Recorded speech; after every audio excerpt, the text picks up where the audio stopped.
You see, when we speak about the portion of this week, we're speaking about Chukat.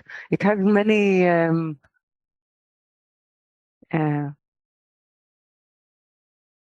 many earthquake. The ground is really being shaken. Miriam is dead. Aharon is dead. And Moshe is really shaken.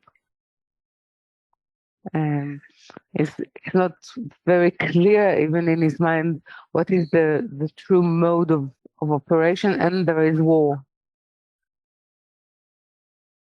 And in the beginning, and so quickly forgotten, there is an offering of a way of how to redeem oneself, which is called the red cow.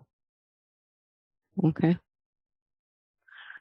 And it has to do with standing on in an internal and external period, an epoch of shift and change, because the red cow stands on the verge between life and death.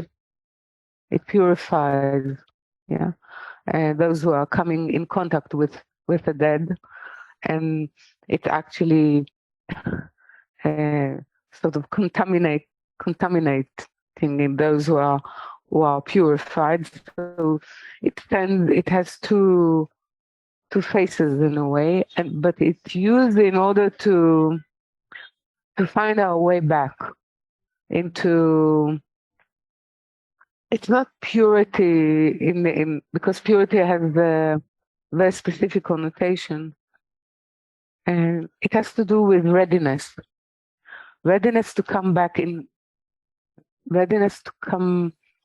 to a nature of connection, of copulation, of being able to meet. It creates a new meeting point, a new possibility of meeting point.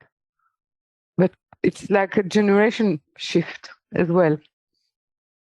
The wilderness generation is dying and disappearing and leaving their mark and the sort of etching upon the generation that is coming up now and going to enter a new world and a new position. More than that, it's a passage between, as it was expressed many times, coming from out of history into history. The moment those people who went for 40 years in the desert, which is sort of in impregnation time, when they're coming and they're starting to conquer Israel, they're entering history. When they were in the desert, they were in a bubble. They were not counted as I would say, as a presence, as a counted presence in the history. When they're coming into Israel, they're moving from that position to another position. Suddenly, they're a power to be reckoned with. Yeah, it happens to us as well. Not in the beginning, but at a certain time in our work, our spirit becomes a power that we need to reckon with. We need to give answers to, and we need to act differently. We need to support it. Our physical existence needs to support it because it conquered it. It's a different rule now.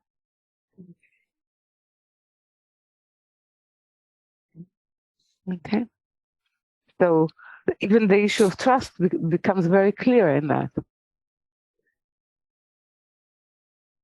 Why? Yeah, it becomes clear because when you enter and you feel a presence of spirit in you, there's no question that you are the tool of trust. Not that you ask for something outside of you, which is called God, to trust it. The question is about us, not about him. Yeah. But when it becomes a presence, it's clear. Yeah.